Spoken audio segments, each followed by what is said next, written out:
আমন্ত্রণ জিটিভির নিয়মিত স্বাস্থ্য বিষয়ক আয়োজন ইউনিরো ফার্মাসিউটিক্যালস লিমিটেড ডক্টর চেম্বার অনুষ্ঠানে। প্রিয় দর্শক, আপনাদের সাথে আছি আমি ডাক্তার অর্থি জোখরিফ। সারা বিশ্বে প্রায় ৮ কোটি ব্যক্তি কোনো না কোনোভাবে চোখের অন্যতম জটিলতা গ্লুকোমায় ভুগছে, এবং সবচেয়ে দুর্ভাগ্যজনক বিষয় এটাই যে তারা তাদের জীবদ্দশায় অধিকাংশ ক্ষেত্রে প্রায় ৫০% ব্যক্তি জানেনই না তারা এই জটিলতম রোগ থেকে তাদের শরীরে দীর্ঘদিন ধরে ক্যারি করছে, এবং যেটার ফলশ্রুতিতে দেখা যায় যে সারা বিশ্বব্যাপী প্রায় ১ কোটি ব্যক্তি সম্পূর্ণভাবে তাদের দৃষ্টিশক্তিকে হারিয়ে ফেলেছেন শুধুমাত্র এই রোগটির কারণে। তবে আপনি কি করে বুঝবেন আপনি আক্রান্তের ঝুঁকিতে রয়েছেন কিনা, কখন সতর্ক হবেন এবং সতর্ক হওয়াটা কতটুকু জরুরি? প্রিয় দর্শক, আজ আমরা কথা বলবো গ্লুকোমা সংক্রান্ত নানা বিষয় নিয়ে, এবং আলোচনা করবার জন্য স্টুডিওতে আমাদের সাথে উপস্থিত রয়েছেন দুইজন স্বনামধন্য বিশেষজ্ঞ চিকিৎসক। উপস্থিত আছেন অধ্যাপক ডাক্তার মোহাম্মদ আমিনুল হক আকন্দ, যিনি সাবেক অধ্যাপক ও বিভাগীয় প্রধান, চক্ষু বিভাগ, ময়মনসিংহ মেডিকেল কলেজ ও কমিউনিটি বেস মেডিকেল কলেজ হাসপাতাল। এবং আমাদের সাথে আরও উপস্থিত রয়েছে অধ্যাপক ডাক্তার মোহাম্মদ আব্দুল মান্নান, যিনি অধ্যাপক, চক্ষু বিশেষজ্ঞ ও ফ্যাকাস সার্জন, আনোয়ার খান মডার্ন মেডিকেল কলেজ ও হাসপাতাল। স্যার, দুজনকেই স্বাগত আমাদের আজকের আয়োজনে। ধন্যবাদ আপনাকে। গ্লুকোমা নিয়ে কথা বলবো, কিন্তু তার আগে জানা জরুরি যে এই যে এত ব্যক্তি দৃষ্টিশক্তি হারিয়ে ফেলছে কেবলমাত্র এ ধরনের জটিলতা, একটা ছোট্ট রোগের কারণে, আমরা এটিকে ছোট রোগ ভাবছি নাকি বড় রোগ, নাকি এটি আমাদের চোখের দৃষ্টিশক্তির অন্যতম সহায়ক? আমরা প্রত্যেকটি বিষয় জানবো, কিন্তু শুরুতে আপনার কাছে জানতে চাই যে স্যার, গ্লুকোমা আসলে কি ধরনের রোগ এবং এটি হলে আমাদের চোখের ভিতরে কি ঘটে? গ্লুকোমা এই রোগে আমাদের চোখের ভিতরে যে আমাদের যে অপটিক নার্ভ আছে, সেই অপটিক নার্ভটা অ্যাট্রফি হয়ে যায়, শুকিয়ে যায় এক, এবং সাথে সাথে রেটিনার কিছু কোষ এখানে ড্যামেজ হয়ে যায়, গ্যাংলিয়নিক সেলগুলা লস হয়ে যায়। ফলে এই রোগীর এবং এর সাথে আমাদের যে চোখের যে আমরা বাইরে যে পৃথিবীটা দেখি, এটা একটা ভিজুয়াল ফিল্ড আমরা বলি, এই ভিজুয়াল ফিল্ডের একটা সমস্যা দেখা দেয়। ভিজুয়াল ফিল্ডে সেখানে কিছু অংশ দেখতে পায় না, এবং এতে দেখা যায় যে চোখের হওয়ার বিভিন্ন কারণ আছে। তার মধ্যে একটা কারণ হলো, সবচেয়ে মোস্ট কমন ইম্পর্টেন্ট কারণ হলো যে তার চোখের যে প্রেশার আছে, ইন্ট্রাওকুলার প্রেশার, সেটা নর্মালি 10 থেকে 21 মিলিমিটার মার্কারি থাকে। এটা দেখা যায় যে বৃদ্ধি পেয়ে যায়, এবং ইন্ট্রাওকুলার প্রেশার বাড়ার জন্য এই পরিবর্তনগুলো দেখা দেয়। আচ্ছা। আর দেখা যায় যে কিছু আছে বয়সজনিত, যে বয়স বেশি হইলে আমাদের প্রাইমারি গ্লুকোমা যেগুলা, এগুলাতে বয়স বেশি হইলে সাধারণত হয় primary open angle glaucoma, primary angle closure glaucoma. এগুলো বয়স বেশি হলে সাধারণত দেখা যায় যে এগুলো হচ্ছে অ্যাঙ্গেল ক্লোজার গ্লুকোমা মহিলাদের অনেক বেশি। আচ্ছা আচ্ছা। দেখা যায় যে একজন পুরুষের যদি হয়, সেইখানে মহিলাদের 4 থেকে 5 গুণ মহিলা বেশি আক্রান্ত হয়। স্যার, এই যে নারীরা বেশি আক্রান্ত হচ্ছে, এই বিষয়টা ধরে একটু স্যারের কাছে যেতে চাই। স্যার তো নানাভাবে ব্যাখ্যা দিলেন যে গ্লুকোমা কি, গ্লুকোমা হলে চোখের ভিতরে কি হয়, কিন্তু আপনার কাছে একটু জানবো স্যার যে গ্লুকোমায় আক্রান্ত রোগীদের নিশ্চয়ই ধরন রয়েছে। স্যার তো একটি ধরনের কথা বললো, আমি একটু ধরনগুলো সম্পর্কে বিস্তারিত জানতে চাই।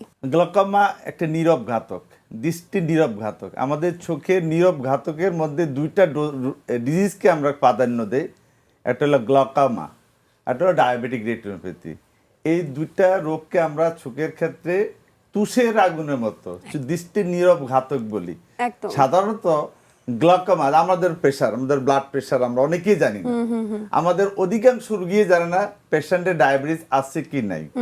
তো চোখের ক্ষেত্রে স্যার যেটা বললো গ্লুকোমা, এটা হলো চোখের ইন্ট্রাওকুলার প্রেশার যখন বেড়ে যায়, স্যার অলরেডি বলে ফেলছে যে 10 থেকে 21 মিলিমিটার মার্কারি আমাদের চোখের প্রেশার থাকে, মিলিমিটার মার্কারি। আমাদের ব্লাড প্রেশার যেরকম নর্মাল থাকে, আমরা বলি নর্মাল, বেশি হলে হাইপারটেনশন। ঠিক চোখেরও এরকম প্রেশার যখন বেড়ে যাবে, তখন সেটাকে আমরা বলি গ্লুকোমা। এখন স্যারের সাথে আমি মিলে বলতেছি যে মেইনলি 2 ধরনের গ্লুকোমা আমরা আমাদের প্র্যাকটিস লাইফে আমরা পেয়ে থাকি। একটা হলো বেশিরভাগ হলো ওপেন অ্যাঙ্গেল গ্লুকোমা, আর হলো ক্লোজ অ্যাঙ্গেল গ্লুকোমা। সাধারণত ওপেন অ্যাঙ্গেল হোক আর ক্লোজ অ্যাঙ্গেল হোক, ইনিশিয়ালি ক্লোজ অ্যাঙ্গেল নর্মালি সাধারণত এই 2 ধরনের গ্লুকোমাতে রুগীর কোনো সিমটম থাকে না। আচ্ছা, সেই জন্য আমরা বলি রুগীর নিরবঘাতক। অজান্তে রুগীর দৃষ্টিশক্তি হারিয়ে ফেলে, রুগীর অজান্তে। একটা রুগী কখন আমাদের কাছে আসবে? যখন সে ব্যথা হবে, চোখে কম দেখবে, চোখে পানি পড়বে, লাল হবে। সাধারণত এই দুই ধরনের গ্লোকোমা আমরা বেশি, আরো অনেক ধরনের গ্লোকোমা আছে।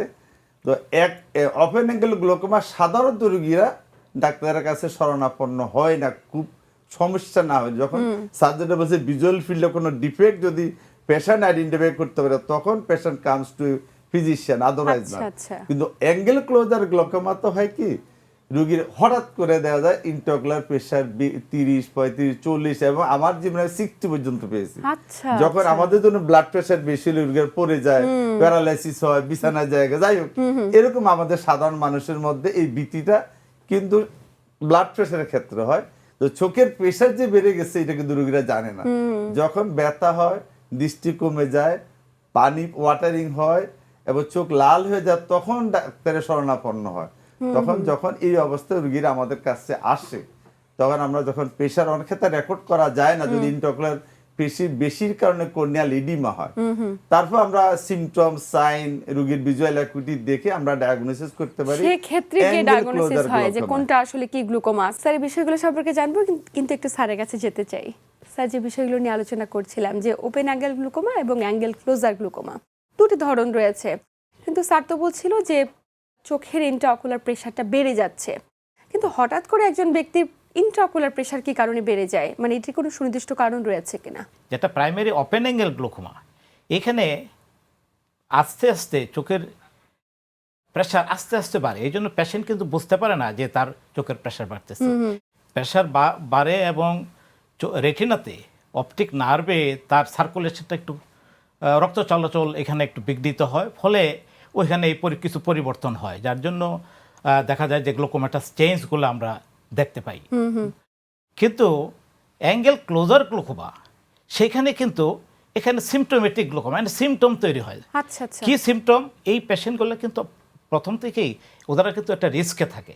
একটা জন্মগত কতগুলা নর্মালি এই একটা সার্টেন এজ পর্যন্ত তাদের ইন্ট্রাঅকুলার প্রেশার ভালো থাকে, পরে দেখা যায় একটা বয়সে যাওয়ার পরে ওনাদের ইন্ট্রাঅকুলার প্রেশার বাড়ার কারণটা হলো যে ওনার লেন্সের সাইজটা আস্তে আস্তে বড় হয়। আচ্ছা। বড় হওয়ার জন্য দেখা যায় যে পিউপিলটা আমাদের চোখের ভিতরে যেটাকে চোখের মনি বলি অথবা পিউপিল বলি আমরা, এই পিউপিলটাকে এখানে রিলেটিভ একটু ব্লক হওয়ার জন্য, যেখানে আমাদের চোখের যে অ্যাকুয়াস হিউমার নামে একটা তরল পদার্থ আছে, এই পদার্থটা আমাদের এই পিউপিলের মধ্যে দিয়ে অ্যান্টেরিয়র চেম্বারে আসে এবং এখান থেকে এটা ড্রেন হয়ে যায়। আচ্ছা, আচ্ছা। কিন্তু সেই সমস্ত রিলেটিভ ব্লক হওয়ার জন্য এই অ্যাকুয়াস হিউমার ড্রেন হইতে পারে না।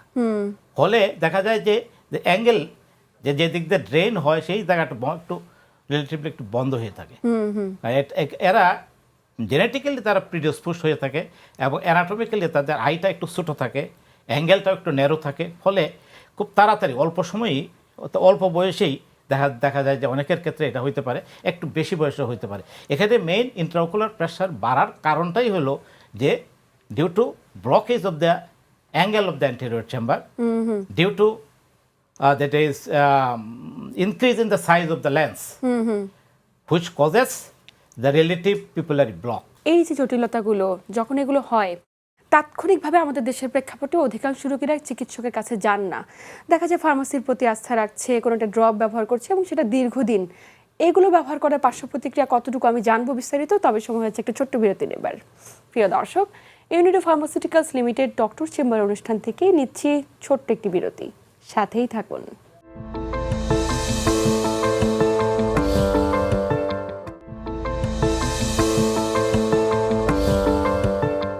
প্রিয় দর্শক, বিরতির পর আবারও সবাইকে স্বাগত জানাচ্ছি UNIDO pharmaceuticals limited doctor chamber অনুষ্ঠানে।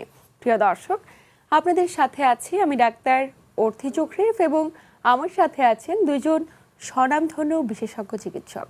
স্যার, বিরতির পর আবারও স্বাগত আমাদের আজকের আয়োজনে। বিরতির আগে কথা বলছিলাম যে এই যে চোখে বিভিন্ন ধরনের জটিলতা হয়, বিভিন্ন উপসর্গ, লাল হয়ে যাওয়া, চোখ ব্যথা, এ ধরনের উপসর্গ উপস্থিত থাকলে আমাদের দেশের অধিকাংশ রোগীরা চিকিৎসকের প্রতি খুব একটা আস্থার চাইতে পাশের যে ওষুধের দোকানদার তার প্রতি আস্থা রাখে বেশি, এবং এটা আমরা প্রায় খেয়াল করে থাকি যে কোনো একটা ড্রপ নিয়ে সেটি কন্টিনিউ ব্যবহার করছি দীর্ঘদিন। এটা আসলে কতটুকু পার্শ্ব প্রতিক্রিয়া এবং আপনার পরামর্শ কি থাকবে?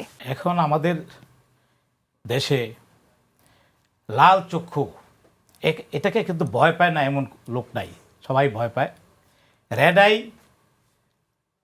দৃষ্টিশক্তি কমে যাওয়া এবং লাল চক্ষু ব্যথা, এই পেশেন্টগুলা, যেটা মানে কিছু কিছু ক্ষেত্রে যদি অল্প ব্যথা থাকে তাহলে আমাদের যে ফার্মেসিগুলোতে যায়, ডাক্তারদের কাছে যায়। এখন এটা কিন্তু চক্ষুর চিকিৎসকদের কাছেই যাওয়া উচিত। অপথলমোলজিস্ট যারা আছে তাদের কাছে গেলে এটা তাড়াতাড়ি ডায়াগনোসিস হবে। এটা জেনারেল ফিজিশিয়ানরা অনেক সময় ওনারা এটাকে অন্যভাবেও কনজাংটিভাইটিস অথবা অন্য কোনো কারণ ওনারা চিন্তা করেন। অনেকেই হেডেক, যেহেতু আই এক উইথ হেডেক থাকে, হেডেকের নিউরোলজিক্যাল কিছু প্রবলেমের কথা ওনারা চিন্তা করেন। সুতরাং এই সমস্ত ক্ষেত্রে যদি রেড আই হয় সেই সমস্ত কেসগুলোকে আমাদের অপথলমোলজিস্টকে সরাসরি রেফার করে দেওয়া উচিত। একদমই। এবং এই অসুবিধা হলো যে ইন্ট্রাওকুলার প্রেশার অ্যাকিউট রাইজ করার ফলে যে চোখের যে রেটিনার যে রক্ত চলাচল সেটা কিন্তু বন্ধ হয়ে যেতে পারে। রেটিনার যদি রক্ত চলাচল বন্ধ হয়ে যায় তাহলে রেটিনা অ্যাকিউট ইসকিমিক নেক্রোসিস হয়ে যাবে। আচ্ছা আচ্ছা। যার ফলে তার যে ব্লাইন্ডনেস, একদম ব্লাইন্ড হয়ে যাবে। এবং এই ব্লাইন্ডনেসটা কিন্তু ইররিভার্সিবল ব্লাইন্ডনেস। আর এই পরে ইন্ট্রাওকুলার প্রেশার কমাইলেও এই পেশেন্ট আর চোখে দেখবে না। এই জন্য এটা কিন্তু একটা ওয়ান অফ দ্য অপথলমিক ইমার্জেন্সি। যে আরও ইমার্জেন্সি আছে তার মধ্যে যেমন কেমিক্যাল ইনজুরি, এটাও একটা অপথলমিক ইমার্জেন্সি, ট্রমা, এগুলো অপথলমিক ইমার্জেন্সি, কিন্তু এটাও একটা অপথলমিক ইমার্জেন্সি। একটু জানতে চাই যে চিকিৎসা পদ্ধতিতেও আমরা কোন ক্ষেত্রে একজন রোগীর সার্জারি করা প্রয়োজন এবং এই সার্জারি প্রত্যেকটা প্রসিডিউর বা মেশিনারিজ আমাদের দেশে অ্যাভেলেবল কিনা? ধন্যবাদ। আসলে সার্জারিটা বললো angle closure glaucoma, angle closure glaucoma আর ওপেন অ্যাঙ্গেল গ্লকোমা, দুইটারে আমরা কিন্তু প্রথম ট্রাই করি মেডিসিন দিয়ে প্রেশারটাকে নিয়ন্ত্রণে রাখা। যেমন আমার ডায়াবেটিসগুলো ইনসুলিন বা ট্যাবলেট দিয়ে আমরা নিয়ন্ত্রণে রাখার চেষ্টা করি। এটা কিন্তু life long disease, diabetes, hypertension, যার গ্লকোমাও কিন্তু অলমোস্ট লাইফ লং ডিজিজ। সেক্ষেত্রে আমরা প্রথমে চেষ্টা করি যে অ্যান্টি গ্লকোমা ড্রাগ দিয়ে প্রেশারটাকে নিয়ন্ত্রণে রাখা একটা। আর হলো আমাদের পেশেন্টস রেগুলার ফলো আপ করতে হবে যে আমি এই টপিক্যাল অ্যান্টি গ্লকোমা ড্রাগ দেওয়ার পর রোগীর প্রেশার নিয়ন্ত্রণে আছে কি নাই। যদি ম্যাক্সিমাম ড্রাগ দেওয়ার পরও যদি নিয়ন্ত্রণে না থাকে তাহলে এন্ট্রো সেগমেন্ট ওসিটি করি, দেখি অ্যাঙ্গেল কি পরিমাণ ক্লোজ আছে বা ব্লক আছে। আমরা শুরুতে আমরা কি করি, একটা লেজার দিয়ে আমরা ট্রিটমেন্ট করতে পারি, লেজার ট্রিটমেন্ট, তারপরে সার্জারি। অ্যাঙ্গেল ক্লোজার গ্লকোমাতে যদি less than 180 degree angle closure হয় তাহলে সেক্ষেত্রে আমরা কি করি, আমরা ইয়াগ লেজার দিয়ে পেরিফেরাল আইরিডিওটমি করে দিই। তাহলে কি সেক্ষেত্রে অ্যাকুয়াসিমারের ফ্লো তো নর্মালি হচ্ছে, একটা বিকল্প একটা টানেল বা ক্যানেল তৈরি করে দিতেছি আমরা, তাতে প্রেশার কমে যাওয়ার সম্ভাবনা থাকে। আচ্ছা, এই দুইটা পদ্ধতি উইথ অ্যান্টিগ্লোকোমা ড্রাগ দেওয়ার পরও যদি নিয়ন্ত্রণে না থাকে তাহলে আর 180 ডিগ্রি বেশি অ্যাঙ্গেল ক্লোজার গ্লোকোমা আমরা পাই, অ্যাঙ্গেল বেশি, সেক্ষেত্রে আমরা ওয়ান কাইন্ড অফ অপারেশন আমরা করি ট্রাবিকুলেক্টমি। আচ্ছা আচ্ছা, এটা একটা বাইপাস অপারেশন, হার্টের জন্য বাইপাস, জিআইটি আমরা গ্যাস্ট্রোজেনোস্টোমি, এটা একটা বাইপাস অপারেশন। মানে ফ্লুইড অ্যাকুয়াসিমার যাওয়ার একটা পথটাকে আরো প্রশস্ত করে দেওয়া, ইজি করে দেওয়া, এটা ট্রাবিকুলেক্টমি অপারেশন। এটা আমাদের আপনি যেটা বলছেন যারা ইনস্ট্রুমেন্ট অ্যাভেলেবেল, ইয়েস আমাদের দেশে অনেক দক্ষ বিশেষজ্ঞ চক্ষু সার্জন সারা বাংলাদেশে আমরা এখন প্রস্তুত এই ধরনের সার্জারি করার জন্য। সার্জন আলহামদুলিল্লাহ মাইমেসিং ডিভিশন পুরো সারে করে, আমরা যারা ঢাকাশহরে আছি তারা করি। ট্রাবিকুলেক্টমি অপারেশন করে প্রেশারটাকে নিয়ন্ত্রণে রাখা যায়। ডায়াবেটিসের কোনো অপারেশন নেই, সারা জীবনে ওষুধ ইনসুলিন উপর ডিপেন্ডেন্ট হতে হবে, কিন্তু এখানে অপারেশন করলে প্রেশার নিয়ন্ত্রণে চলে আসবে। তারপরে যদি নিয়ন্ত্রণে না আসে তাহলে আরো লেজার আছে এখন আমরা ডায়োড লেজার দিয়ে যে জায়গাতে অ্যাকুয়াসিমারটা তৈরি হয় সিলিয়ারি বডি, সেই জায়গার মধ্যে আমরা আরেক ধরনের ডায়োড লেজার সাইক্লোফটোকোয়াগুলেশন করি, মানে যেখান থেকে তৈরি হয় সেই জায়গা থেকে আমরা প্রোডাকশনটা কমিয়ে দিতে পারি। সেটা হলো এত কিছু anti glaucoma drug, laser treatment, এটাও লেজার, তারপরে ট্রাইবিকুলেক্টমি অপারেশন, তাতেও যদি কন্ট্রোলে না হয় তখন আমরা এই আবার একটা সার্জারি নতুন আসছে, এটা আমরা করতেছি বাংলাদেশে, আচ্ছা। অ্যাভেলেবেল আমাদের দেশে। এটা হলো regarding the surgical treatment of glaucoma. একটু স্যারের কাছে একটা প্রশ্ন রাখবো যে এই যে গ্লুকোমা একটি নিরাময়যোগ্য কোনো ব্যাধি নয় কিন্তু নিয়ন্ত্রণযোগ্য ব্যাধি, সেক্ষেত্রে নিয়ন্ত্রণের জন্য আমাদের করণীয় বিষয়গুলো কি হতে পারে আমরা বিস্তারিত জানবো। তবে স্যার সময় হচ্ছে আরেকটি বিরতি নেবার। প্রিয় দর্শক, UNIDO pharmaceuticals limited doctor chamber অনুষ্ঠান থেকে নিচ্ছি আবারও একটি বিরতি, সাথেই থাকুন।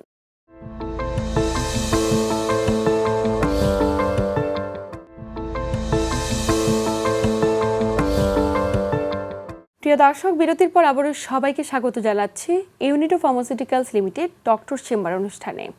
আপনাদের সাথে আছি আমি ডাক্তার অর্থি জোখরিফ এবং আমার সাথে আছেন দুইজন স্বনামধন্য বিশেষজ্ঞ চিকিৎসক। স্যার, বিরতির পর আবারও স্বাগত আমাদের আজকের আয়োজনে।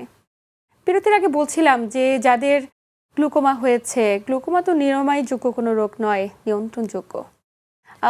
নিয়ন্ত্রণের ক্ষেত্রে প্রত্যেকটা দর্শকের উদ্দেশ্যে আপনার পরামর্শ কি থাকবে? 35 ঊর্ধ্ব যারা আছে সবারই আমাদের অপথলমোলজিস্টের একটা প্রতি বছর একবার চেক আপ করা দরকার। এটা হলো প্রথম পরামর্শ আমার। দ্বিতীয় পরামর্শ হলো প্রাইমারি অ্যাঙ্গেল ক্লোজার গ্লুকোমা, যেটা এটা কিন্তু গ্লুকোমা শুরুতেই গ্লুকোমা হয় না, এর আগের স্টেজটা হলো প্রাইমারি অ্যাঙ্গেল ক্লোজার। এটা অ্যাকিউট অ্যাটাক হয়, হঠাৎ করে ব্যথা হয়। এর আগেরও আরেকটা কন্ডিশন আছে, প্রাইমারি অ্যাঙ্গেল ক্লোজার সাসপেক্ট। আমরা আমাদের দেশে গত 2022 সালে বাংলাদেশ গ্লুকোমা সোসাইটি একটা সার্ভে করেছেন। সেই সার্ভেতে দেখা গেছে যে 35 ঊর্ধ্ব যে আমাদের যে প্রায় 9 কোটি মানুষ আছে, এদের মধ্যে প্রায় 10% মানুষ প্রাইমারি অ্যাঙ্গেল ক্লোজার সাসপেক্ট। 5% লোক এটা হলো প্রাইমারি অ্যাঙ্গেল ক্লোজার সাসপেক্ট, আর বাকি 5% হলো ওপেন অ্যাঙ্গেল সাসপেক্ট। এখন যারা সাসপেক্ট যে কেসগুলা, এই কেসগুলোকে আমরা যদি আগে আইডেন্টিফাই করতে পারি এবং আইডেন্টিফাই করার পরে লেজার পেরিফেরাল অ্যাডোটমি যদি আমরা করে দিতে পারি, তাহলে এই কেসগুলা তারা অ্যাঙ্গেল ক্লোজারও হবে না, অ্যাঙ্গেল ক্লোজার গ্লুকোমা হবে না। ফলে আমরা কিন্তু ফিউচার জেনারেশন যে গ্লুকোমার অন্ধত্ব থেকে এই যে যারা সাসপেক্ট আছে এদেরকে আমরা বাঁচাতে পারবো। একটু স্যার আপনার কাছে আসবো যে আপনি তো সার্জারির বিষয়ে বলছিলেন, লেজারের বিষয়ে বলছিলেন, কিন্তু যারা গ্লুকোমায় অলরেডি আক্রান্ত হয়ে গিয়েছে তাদেরকে যদি আমরা অন্ধত্ব থেকে প্রতিরোধ করতে চাই বা সুরক্ষিত রাখতে চাই, তাদের আসলে করণীয় কি? জীবনযাপনে কি বিশেষ কোনো পরিবর্তন আনা জরুরি, নাকি তাদের ইন্ট্রাঅকুলার প্রেশারটা নিয়ন্ত্রণের ক্ষেত্রে কিছু করা জরুরি, নাকি ডায়াবেটিস, উচ্চ রক্তচাপে যারা আক্রান্ত সেটাকে নিয়ন্ত্রণ করা জরুরি? ইন্ট্রাঅকুলার প্রেশারের সাথে অনেক কিছু সম্পৃক্ত আছে চোখে। সার্জিটা অলরেডি বলছে যে 30 এজের পরেই কিন্তু গ্লুকোমা বেশি আমরা পাই আর কি। সেই জন্য আমাদের যে আল্লাহ প্রদত্ত লেন্স, মানে হিউম্যান ক্রিস্টালাইন লেন্স, এটা বড় হয়ে যায় ক্যাটারাক্টের জন্য, সেক্ষেত্রে প্রেশার বেড়ে যায়। যাই হোক, এখন কথা হলো যে এই প্রেশার ওপেন অ্যাঙ্গেল হোক আর ক্লোজ অ্যাঙ্গেল গ্লুকোমা হোক, দুটাতে ট্রিটমেন্ট কিন্তু অ্যাভেলেবেল। অ্যান্টি গ্লুকোমা ড্রাগ আমরা যখন আমরা ডাক্তার হই তখন কিন্তু একটা ড্রাগই ছিল, যা জানে যে টিমোলোলাইড, বা আর কোনো ওষুধ বাজারে ছিল না। এখন কিন্তু অ্যান্টি গ্লুকোমা ড্রাগ আমাদের যাদের সৌজন্যে আজকে আমরা অনুষ্ঠান করতেছি, ইউনিডো ফার্মাসিউটিক্যালস কোম্পানি, ওনাদেরও কিন্তু সবচেয়ে পৃথিবীর লেটেস্ট প্রযুক্তি দিয়ে তারা এই অ্যান্টি গ্লুকোমা ড্রাগ তৈরি করছে এবং অ্যাভেলেবেল করছে, এবং নির্ধারিত দামের চেয়েও কম দামে বাজারে অ্যাভেলেবেল। সেটা ওনাদের যে ওষুধগুলো আমি বলি যে ওনাদের আছে ইউনিপ্রোস্ট আছে, টুইনোর আছে, তারপরে বিএনজেড আছে, যাই এগুলো কিন্তু অ্যান্টি গ্লুকোমা একের ভিতরে দুই, আর সবাই একটা ড্রপের মধ্যে আমরা দুইটা ওষুধকে কম্বিনেশন করে রুগীর টাইম এবং সময় ফিনান্সিয়ালি হেল্প করার জন্য এই কোম্পানিগুলো প্রযুক্তির ব্যবহার জন্য এই অ্যাভেলেবল পাওয়া যাচ্ছে। যাই হোক, মানে গ্লুকোমা তো আমরা বলছি যে এটা irreversible damage, life long disease, সেই জন্য রেগুলার ফলো আপ করতে হবে। আমাদের দেশে কিন্তু এখনো অপথলমোলজি, আমার এক্সপেক্টেজ, আমি 40 বছর ঢাকা থাকি, কার্ডিওলজি এবং অপথলমোলজি রিস ঢাকা শহরে এখনো 100-র উপরে প্রাইভেট হসপিটাল আছে নাকি স্যার? অনেক হসপিটাল আছে, যাই হোক, আমাদের রুগীদের মেসেজ থাকবে, রুগীদের সংবাদ আমাদের পক্ষ থেকে জানাচ্ছি যে আসলে গ্লোকোমা রোগশোক তো হবেই মানুষের জীবনযাত্রার সাইকেল, তাই না? তো চোখের প্রেশারটা বিশেষজ্ঞ ডাক্তার দিয়ে পরিমাপ করে নিতে একদমই হবে, তাই। এবং এটা কন্ট্রোলে আছে কিনা সেটা রুগীরে জেনে নিতে হবে। এবং আমাদের অন্যান্য রুগীদেরকেও যারা চোখের জন্য পরীক্ষা করতে স্যার আসছে এটা চশমা দিয়ে দেন, কিন্তু চশমায় তো সমাধান না। নিশ্চয়ই। চোখের টোটাল, ইভেন আমি যখন ব্যাঙ্গালোরে ছিলাম, তারপরে চেন্নাইতে ছিলাম, একটা রুগী সকালে যাইতো হসপিটালে, 7টার সময় টিকিট কাটতো, বিকাল 5টার সময় বাইরে হইতো। তার চোখের পাওয়ার, তার কোটির রেটিনা, অ্যাঙ্গেল সব কিছু মিলে একটা সামারি তাকে বিকাল 5টা বাজে প্রেসক্রিপশনটা দিয়ে দিত, আপনার এই সমস্যা হয়েছে। আচ্ছা আচ্ছা। আমাদের দেশের রুগীদের এত তারা দরকার নেই, ডাক্তারের কাছে আসবেন, আপনার চোখের প্রেশার ঠিক আছে কিনা, আপনার ডায়াবেটিক তাহলে রেটিনা ঠিক আছে কিনা, এগুলো সবকিছু জেনে যাওয়া রুগীদের দায়িত্ব। রুগীরা জন্য আমাদের থেকে আদায় করে নিব, আমরাও রুগীদের দিতে প্রস্তুত আছি। কিন্তু রোগীরা তো গ্লাকোমা- স্যার বেশিরভাগ ক্ষেত্রে যেটা হ্যাঁ। হয়, একটু স্যার এই প্রসঙ্গটাতে আপনার কাছে আসবো, যে বেশিরভাগ ক্ষেত্রে রোগীরা যেটা করে যে কোনো একটা প্রেসক্রিপশন দেওয়া হয়েছে, সেখানে কোনো একটা মেডিসিন দেওয়া হয়েছে, যে ড্রপগুলোর কথা আমরা জানলাম, দেখা যায় নেক্সট ফলো আপে না গিয়ে সেটা নিয়ে যেহেতু একটু উপকার পেয়েছে সেটাই কন্টিনিউ করতে থাকে। পরবর্তীতে নতুন করে গিয়ে তার ইন্ট্রাঅকুলার প্রেশার কতটা আছে বা আর কোনো মেডিসিন অ্যাডজাস্ট করার প্রয়োজন কিনা সেটা করে না। এক্ষেত্রে আমরা প্রায় আলোচনার একদম শেষ প্রান্তে, দর্শকদের উদ্দেশ্যে কি পরামর্শ থাকবে যারা ঝুঁকিতে রয়েছে বা যারা আক্রান্ত হয়েছে কিংবা যারা এখন পর্যন্ত আক্রান্ত হয়নি, আমাদের আয়োজনটি নিয়মিত দেখছে, তাদের উদ্দেশ্যে পরামর্শ কি থাকবে?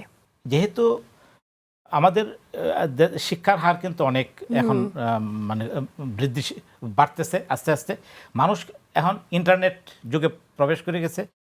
গ্রামের লোকজনও কিন্তু মোবাইলে ইন্টারনেট ইউজ করে, তারা কিন্তু আমাদের ডাক্তারদের কাছে আসার আগে কিন্তু তারা এগুলো ঘাটে, এগুলা দেখে।